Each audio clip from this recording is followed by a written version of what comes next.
Hello बच्चों, मैं एक बार फिर से आ गया हूँ। देखो, अगले पेज की बात करते हैं, Deendayal Upadhyaya and integral humanism. तो इसमें बताया गया है पंडित दीनदयाल उपाध्याय के बारे में, जो किस चीज़ को सपोर्ट करते थे, क्या चाहते थे। ठीक है, तो उसकी बात करते हैं। तो देखो, बताया गया है Deendayal Upadhyaya was a philosopher, sociologist, economist and politician. The philosophy presented, देखो इसमें बताया गया है, by him is called integral humanism. तो इन्होंने, देखो, इज कॉल्ड इंटीग्रल ह्यूमनिज्म, यानी कि एक संपूर्ण मानवता जिसको कहा गया है। तो उसमें इनके क्या क्या एलिमेंट हैं। ये एक फ़िलोसफर भी हैं, ठीक है, ये एक सोशोलॉजिस्ट भी हैं, ये इकोनॉमिस्ट भी हैं एंड पॉलिटिशियन भी है। The philosophy presented by him is called integral humanism. तो जिसमें इन सब चीज़ों का मिश्रण पाया गया, तो उसको कहा इन्होंने संपूर्ण मानवता वाला जीवन, जो ये सबके लिए चाहते थे। ठीक है, कि देश की राजनीति बहुत अच्छी है, तो राजनीतिक प्रभाव सब पे अच्छा होना चाहिए, देश की इकॉनमी बहुत अच्छी होनी चाहिए। ये सोशोलॉजिस्ट भी थे, ठीक है, तो मतलब एक समाजवादी इंसान भी थे ये, तो एक अच्छे समाज की कल्पना करते थे, फिलोसफर थे, दार्शनिक थे।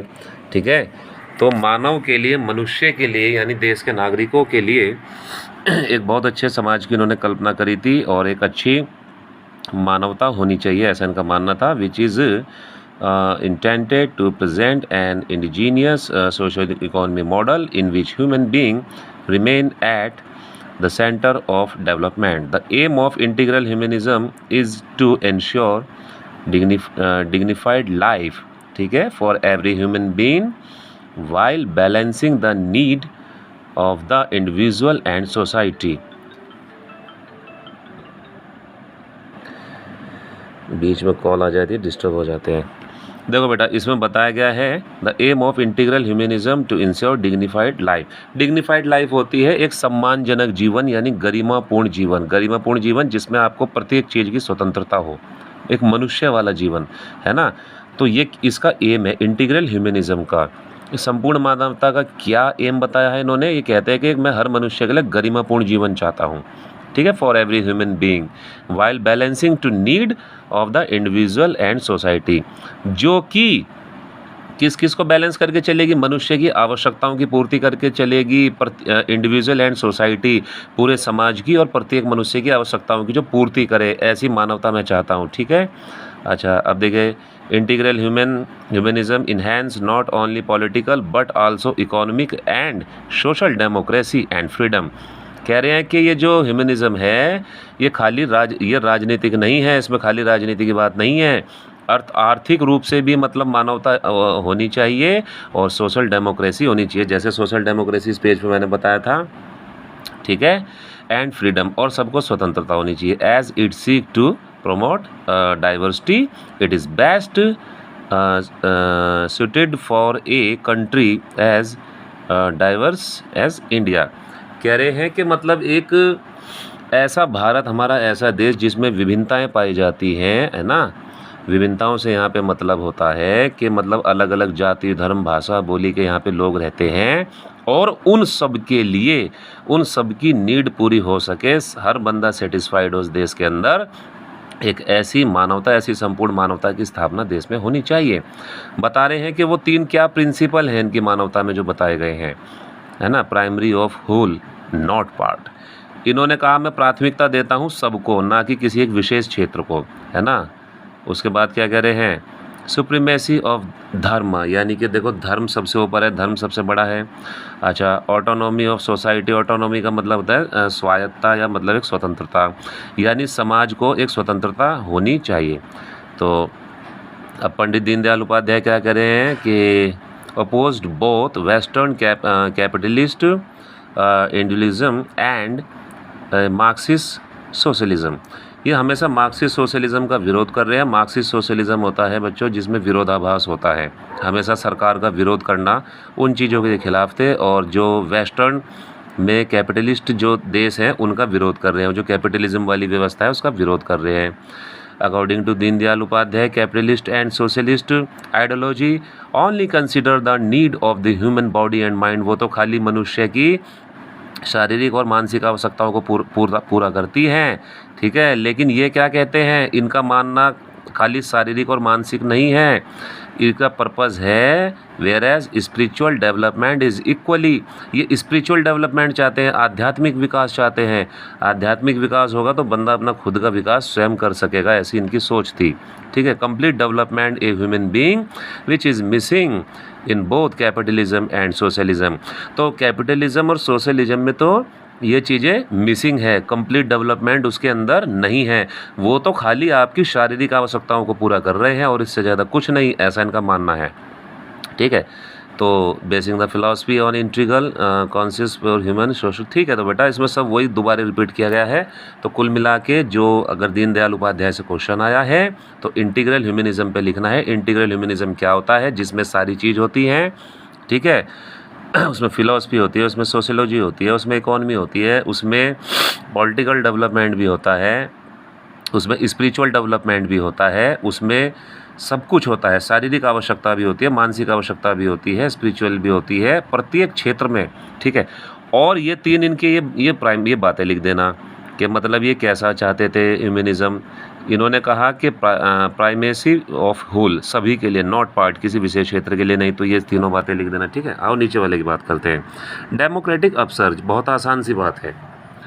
अपसर्ज का मतलब होता है चढ़ाव से, मतलब उतार चढ़ाव मान सकते हैं आप। डेमोक्रेटिक यानी कि लोकतंत्र में उतार चढ़ाव। तो कह रहे हमारे देश में कब ऐसा हुआ? तो यहाँ पे बेटा 3 कंडीशन बताई गई हैं। देखो, पहला जो हम बात कर रहे हैं, फर्स्ट डेमोक्रेटिक अपसर्ज 1950 से 1970 के बीच में आया था। इसमें क्या चढ़ाव उतार आया था? इसमें क्या चेंज हुआ था? Based on the participant. तो बेटा इसमें बताया गया है, जो पहला अपसर्ज जिसमें बताया गया है 1950 से 1970 के दौरान बताया गया है, उसमें क्या हुआ था? Based on participation of Indian adult voters to the democratic politics. ठीक है, both at the centre and state. तो इसमें बता रहे हैं कि पहला जो चढ़ाव था, इसमें पहला जो चेंज था या बदलाव था, जो कुछ भी कह लो, कि जब मतलब कि वोटर्स क्या कर रहे थे, मतलब पार्टिसिपेंट कर रहे थे, चुनाव में हिस्सा ले रहे थे। वो किस में? सेंटर के और स्टेट के चुनाव में। ठीक है, तो ये यहाँ पे एक नई व्यवस्था बन रही थी और इसमें परेशानियाँ भी उत्पन्न हुई हैं, जैसा कि इस चैप्टर में बताया भी गया है। आपने मतलब अपनी पॉलिटिकल की बुक्स में एक चैप्टर है, मेरे याद आ रहा, वहाँ पे बातें बताई गई हैं आज़ादी के बाद क्या क्या दिक्कत आई है। शुरुआती चैप्टर्स में बताया गया है कि जो वोटर्स थे, शुरू में जो वोटर लिस्ट बनती थी उसमें बड़ी दिक्कत आती थी। किसी का नाम था तो किसी का नहीं था, या फिर कुछ औरतें ऐसी थी कि मतलब उनके नाम ही नहीं थे, उसकी पत्नी, उसकी बेटी, उसकी बहन, इस तरीके से उनके नाम थे। तो बड़ी समस्या वाला वो वहाँ पर विषय था। उससे निजात पाइए, ठीक है, उससे बचे। तो इसमें मतलब बताया गया है कि अपना आप में एक चढ़ाव था। Success democracy require modernization. एक सक्सेस डेमोक्रेसी की रिक्वायरमेंट क्या होती है? Modernization, urbanization, education and access to media. इन चारों चीज़ों को स्थापित करना आपके सामने एक चुनौती है। The successful holding of election to both Lok Sabha and legislative assembly, यानी कि विधानसभा और लोकसभा के इलेक्शन में ये सारी चीज़ें होनी। ठीक है, ये सब चीज़ें उपलब्ध करवानी देश के नागरिकों को। तो ये अपने आप में क्या है? एक बदलाव है, एक उतार चढ़ाव है डेमोक्रेसी के अंदर। देखो, सेकंड जो आपको बताया गया है, second democratic upsurge by such as SC ST and OBC has been interrupted as second democratic upsurge by Yogendra Yadav. तो योगेंद्र यादव के द्वारा क्या होता है? देखो, SC ST और OBC का जो एक तबका है, तो विशेष रूप से यहाँ SC तबके के लिए एक वर्ड दिया गया है यहाँ पे, इसमें दलित। ठीक है, दलित क्लासेस, यहाँ पे कहीं लिखा हुआ है, मिस हो रहा है अभी मेरे से। तो दलित क्लासेस, देखो, जब ये पिछड़ा वर्ग, दलित वर्ग और अनुसूचित जनजाति वर्ग राजनीति में अगर हिस्सा ले रहा है तो उसको एक विशेष छूट प्रदान करना, मतलब कि राजनीति में आने के लिए भी और अपना नेता चुनने के लिए भी, ठीक है, एक विशेष छूट उनको मतलब प्रदान करना, उनका एक अलग से क्राइटेरिया बनाए रखना। ठीक है, तो उस चीज़ का भी वहाँ पे ध्यान रखा गया है। अब देखो तीसरा इसमें क्या है, थर्ड जो डेमोक्रेटिक अपसर्ज है, third democratic upsurge presented a competitive electoral market which is based not on the principle of survival of the best but rather the survival of the एब्लिस्ट।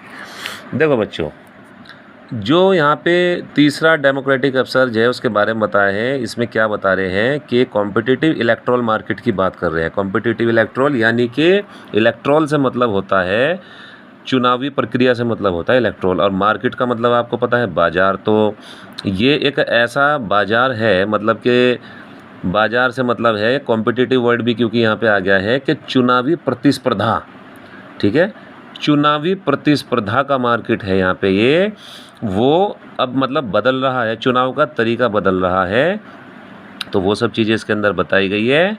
Which is based not on the, जो इस बात पे निर्भर नहीं था, principal of survival of the best, यानी कि survival of the best से मतलब है कि जो बेहतर है, सबसे बढ़िया है ना। सर्वाइवल ऑफ द बेस्ट मतलब कि आपके जीवित रहने के लिए जो सबसे बेहतर है, सबसे बढ़िया जो कंडीशन है वो क्या है, इस पर डिपेंड नहीं था, बल्कि इस चीज़ पर डिपेंड था कि सर्वाइवल ऑफ द एबलिस्ट। एबलिस्ट का मतलब होता है सक्षम, कि बेहतर से ज़्यादा ये है कि जो सक्षम है, हमारे लिए जो सक्षम है वो ज़रूरी है, बेहतर से हमारा कोई मतलब नहीं है, ठीक है।